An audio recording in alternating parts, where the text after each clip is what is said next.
This is the best offensive line class that we have going into the offseason program in years. And I definitely want to talk about it. And I want to talk about, is starting James Bradberry this year, if that is the plan, will it be the biggest mistake the Eagles make after acquiring 2 DBs in the first 2 rounds? We're going to talk about it right now. Because I've seen enough horror movies to know any weirdo wearing a mask is never friendly.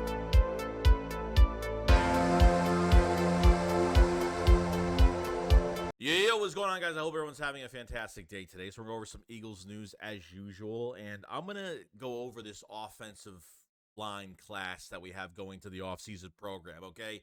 I have never been so impressed by the moves, and I've always been impressed by Howie at times, but when it comes to the offensive line and having Jeff Stoutland, was pretty much is the best coach you have on this roster right now, when you get consistent, good offensive linemen for years. And to be honest with you, I'm going to go over this lineup here because Trevor Keegan, to me, I think we're going to be talking about him in 15, 16 years.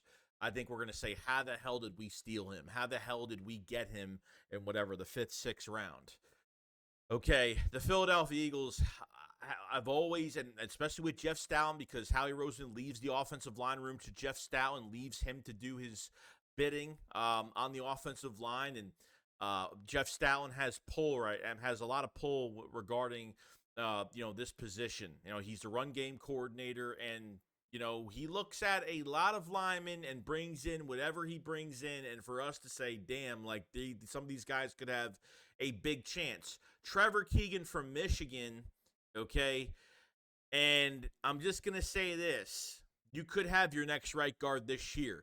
Trevor Keegan could be a player that gets some playing time this year but might not start until a year after. There's obviously a big competition at right guard. Keegan didn't give up a sack in 2023. Okay, I think over 320 pass block attempts. He gave up nothing. Okay, and he was a captain, and that was fantastic, and he is a red star player for the Philadelphia Eagles. This man wants to knock somebody on their ass. This guy wants to hit somebody in the mouth. Okay, somebody was talking about, someone asked him a question about, having the stingers on his neck, the little, paddings that he has, the neck pads or whatever. He said, it's not for looks, it's just stingers. It's protection because I like hitting people. Just talking about his collar. I really like this guy's attitude, and it's not just attitude, because it comes to play at the end of the day if he's going to make the team. And I got to say this, I think this is gold jacket material. I think this is going to be a gold jacket future guy that once he gets his shot, the Eagles are going to be stunned. Okay, he played for a championship squad, an undefeated championship squad, okay? And that's just part of it. But it doesn't shock me that they grabbed a guy from that school. But I'm telling you, for him to drop the way he did and the way the Eagles are going to use him and how they are probably going to need him, I think this guy carries himself off the field very well. He's got a good chip on his shoulder, good head on his shoulders, and loves Jeff Stoutland. He understands the relationship where it's tough love, but he'll push you, but he'll love you at the same time. I think Trevor Keegan is going to be a Pro Bowler. It is going to be could be an Eagles Hall of Famer. I'm not even kidding. Okay, these guys haven't hit the field yet. I know a lot of people are going to say this is going to be crazy, but this is speculation. This is what I just think in my own opinion. And I think Trevor Keegan is going to be something we're going to be talking about for years to come. Okay, after losing Jason Kelce in this offseason, obviously you have to change, your center position where Cam Beef Jerky is going to take that spot. Okay, right guard is wide open right now. And Trevor Keegan is obviously my top guy right now.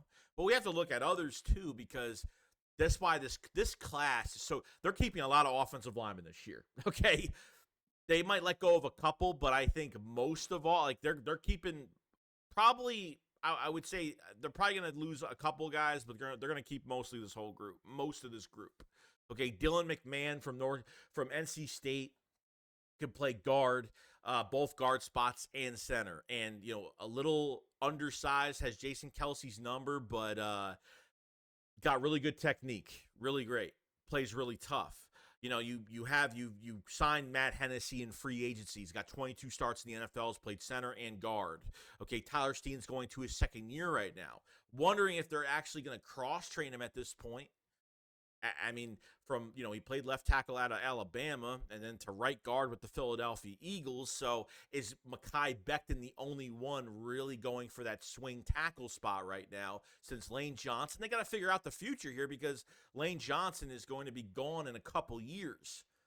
So could Tyler Steen and Mekhi Becton actually start playing tackle? So not only is Mekhi Becton was a one-year deal. I mean, he only costs like $1 million towards the cap, which is absolutely nothing. Has flashed and flashed and flashed. Has had some injury concerns. I'm excited to see how Jeff Stoutland is going to mold him, this offseason program. And if they see something spectacular and he's having the best camp of his life, potentially he could play guard, because this was the new news, a week ago, that not only is he going to be the swing tackle for the Philadelphia Eagles and could be the future right tackle. He's 24, 25 years old. I mean, can't complain about that. And on top of everything else, they're going to put him at guard and put it and link him into this competition, which is fantastic. Who knows? Mekhi Becton could start at right guard this year. They might never even move him, just like they've tried to find the backup center for the past few seasons after Brandon Brooks was gone. Getting Landon Dickerson at trying him at right guard, going to left guard. And he's been on the left side ever since. You know what I mean? Tyler Steen's another one. Where, from the left side to the right side, are they going to, maybe cross-train him to tackle again? Maybe keep, look, Tyler Steen knows, his original position at left tackle. So, I guess you have somewhat of an advantage in him at that position. But, you're killing two birds with one stone if Mekhi Becton can work out this year at right guard, and if they have somebody that could take over behind him the year after, move Mekhi Becton in a couple years, to right tackle when Lane Johnson retires would be the most fantastic thing. Not even just that, but you picked up an athletic freak in Anim Dankwa, undrafted free agent from the University of Howard, that's 6'7", 360 pounds. Anybody that has size and athleticism, you're going to take a guy like this and you're going to try to mold him and see what he could do. I'm glad they're taking chances on a lot of guys, even dipping into the, going to Australia again. And getting a guy like Laken Vakalai. Another offensive lineman with really good size, and, don't know where they're going to put him, guard, tackle at 6'5", 318 pounds. So there's just such a big class here right now. No joke. I think this is the perfect class to go into an offseason, because you lost Sua Opeta, you lost, Jack Driscoll, and Opeta was probably our best backup offensive lineman that played both guard spots really well. You haven't had a replacement for Lane Johnson the last few years, because every time he gets injured, it just seems like, we have to put Driscoll there, or a person that never plays right tackle doesn't play well, and that just becomes a weakness for immediately in a game. I want the Eagles to have a backup plan where they have all of these guys and, they could just plug and play somebody and they won't have any issues. So Trevor Keegan has huge upside. I'm talking gold jacket upside. I'm talking 16 years, 17 years down the road. Holy shit, we're going to get a good player. Okay, very young. Dylan McMahon, Matt Hennessy, Tyler Steen, Mekhi Becton, Anim Dankwa. The list, Laken Vakalahi, the list goes over and over, okay? And I'm over the moon for this class, and I can't wait just to see what they look like, especially I think preseason is going to be one of the most exciting preseasons, because I want to see the offensive linemen. I want to see how they do well on these matchups with starters, backups, third stringers, you name it, and kind of test these guys out a little bit, because they might not play Jordan Mailata too much in preseason, or some of these starting offensive linemen. You want to keep your offensive line healthy during preseason. You don't want to bang them up too much. So a lot of these offensive linemen are going to get a lot of chances during the joint practices, during the preseason games, they might have a whole different offensive line. Jalen Hurts might be the quarterback, and they might see what they have there. Put some of these undrafted guys or pickups in free agency or your draft picks in Trevor Keegan and Dylan McMahon and see what you have in some of these guys at guard and tackle. Because really the biggest need offensively is wide receiver 3 and getting more depth for your offensive line for the future of this team, because right guard is wide open right now, and right tackle will be a huge hole in a couple years after Lane Johnson retires, because technically Brandon Graham's going to, you already had Fletcher Cox and Kelsey retire this year. Brandon Graham's going to retire after this year, and then Lane Johnson's going to retire after next year, probably after the 25 season. He's probably going to throw it up and be done, throw those cleats up and be finished. So that's why I think the offseason program, as exciting as it is for the offensive linemen in particular, and preseason games, joint practices, because we want to see all of these guys and see what they have. And it's going to be really interesting to see how this whole entire right guard spot is going to shore up, and Mekhi Becton. And, there's just so much excitement and hype towards this offensive line. And it's weird because I'm never really into offensive line like this, but it just makes me excited because, it makes me more excited because Jeff Stoutland is in control of the situation. Because when is the last time the Eagles paid? Somebody commented on my video, maybe a couple days ago and was like, oh, this is bad, man. The Eagles they don't even sign they should have just signed a right guard in free agency this year. What are they doing? Dude, if the Eagles are successful and they don't need to sign a free agent right guard, offensive lineman, or any free agent to a certain position, that's a good thing. If the Eagles haven't paid, look, we've re-signed guys. I'm not talking re-signings. I'm talking, when is the last time the Eagles went out and signed an offensive lineman to big money? I'm really trying to think. I think the last time the Eagles did that was in 2016 with Brandon Brooks. I think that was the last time the Eagles paid a huge contract to an offensive lineman from another team in free agency. That's the last time we paid somebody in free agency when it comes to offensive line. That's how well and how good of a coach, because got to remember, Jeff Stoutland is from the Chip Kelly days, okay? He's the only coach left from the Chip Kelly days, which is insane, and thank God Doug kept him here. And when Nick came in here, he wanted to help him here as well, and thank God he didn't make the wrong decision to let him go, because at this point, Jeff Stoutland's getting coordinator money right now. They're paying Jeff Stoutland a crazy salary to stay in Philadelphia. That's way above his pay grade as a running back, as a run game coordinator, and an offensive line coach. I think got to keep this guy in here for years. Got to keep him here for years. I think this offensive line class is just going to show out, and I think it's a ton of excitement going down the line. I know it's a long video, but I think it's really important going down the line with some of these offensive linemen and just the guys that they're bringing in. And I mean, look, if Trevor Keegan works out and he starts this year, he could play next year, or he could start this year. I don't know. But not only are you going to have starting experience, but you're going to have depth as well this year, which is all I can ask for. So there's a ton of excitement going for offensive line, going into the offseason program. Now, secondly, I want to go over, obviously, James Bradberry. I know we've kind of been going back and forth on this really since free agency at this point. Bradberry is still on the roster. You drafted 2 DBs the first 2 rounds in Quinyon Mitchell and Cooper DeJean. Now, fans are going to speculate. Fans might be a split on this too.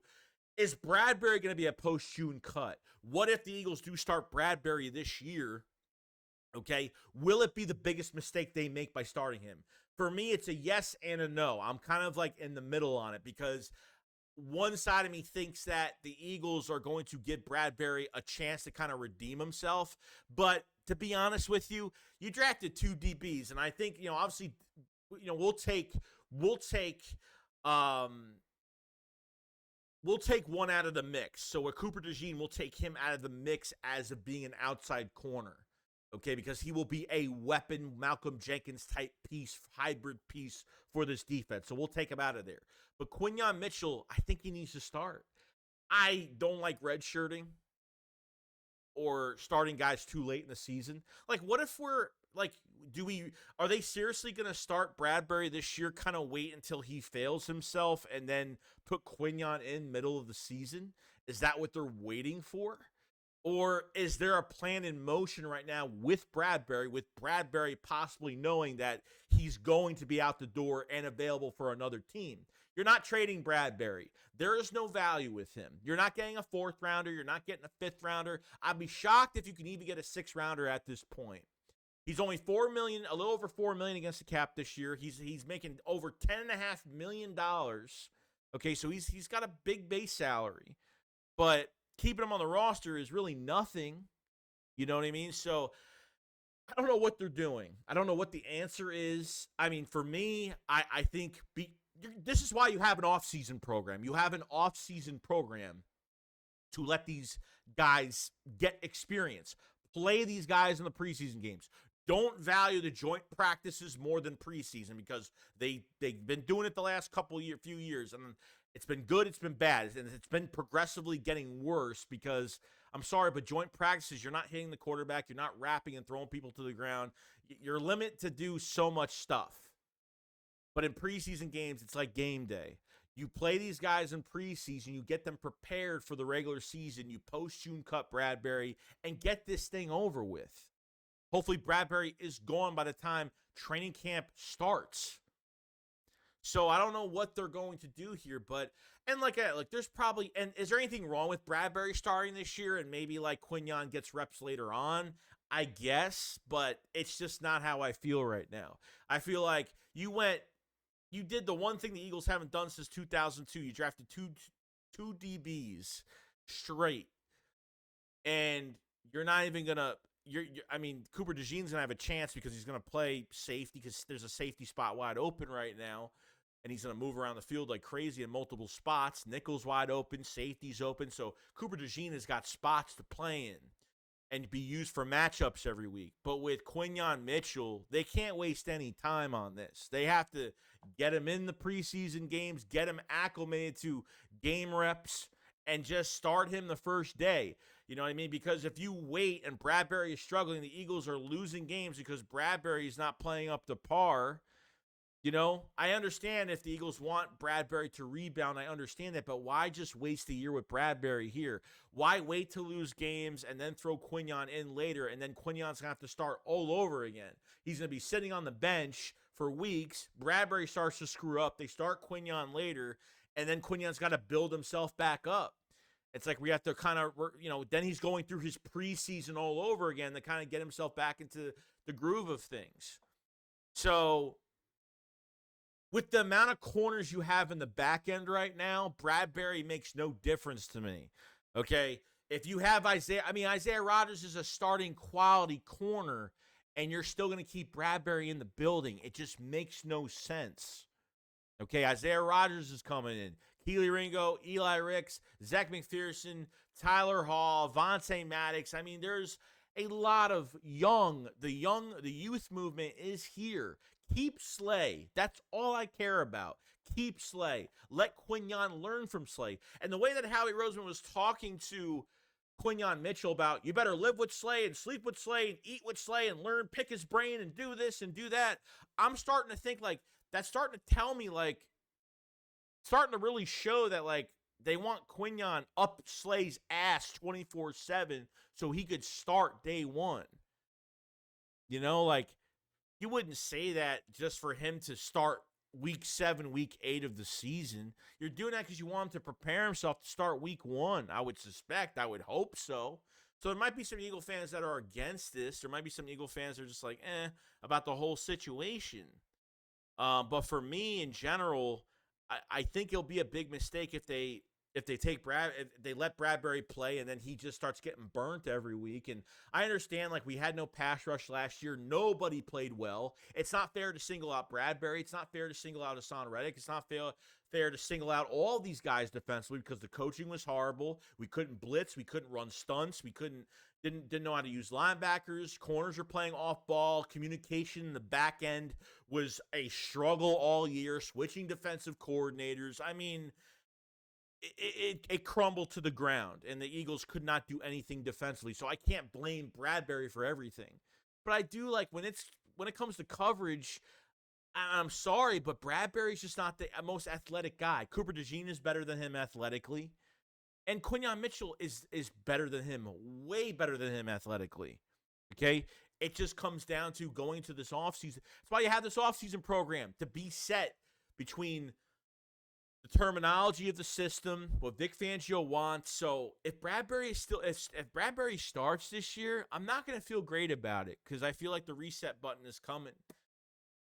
With at least Quinyon's going to start playing so late in the season. I don't want that. So that's all I really got to talk about regarding the situation with Bradberry and Quinyon Mitchell and Cooper DeJean and this young roster that's behind it. Keely Ringo could be a starter in a couple years. Like, I feel like you're stinting more guys just keeping Bradberry here. Don't stint and don't pull back your first-round picks with Bradberry staying on this roster. It just makes me feel uneasy, like we're taking a step backwards. Because the only coach with the only position I feel like we produce players at a consistent level, it's really, I mean, we're doing fantastic at wide receiver right now, but offensive line is like the most consistent position for years. Okay? But other than that, like, you know what I mean? Cornerback's got to get better. I mean, it's got to get better. That position has got to be locked up for the future, and it is now. I mean, our secondary is set. When Slay leaves after this year, we're set. Bradberry shouldn't even touch a game this year. I'm hoping not. I said, well, if Bradberry's still on the roster before the draft, if Bradberry's still on the roster by the draft, they're not drafting a cornerback. And they did. They drafted 2 DBs. So now I'm like, what the hell are they doing now? Are they seriously going to keep Bradberry? I mean, are they seriously going to let him play games while Quinyon's sitting on the sideline, right? I mean, come on now. There's no way.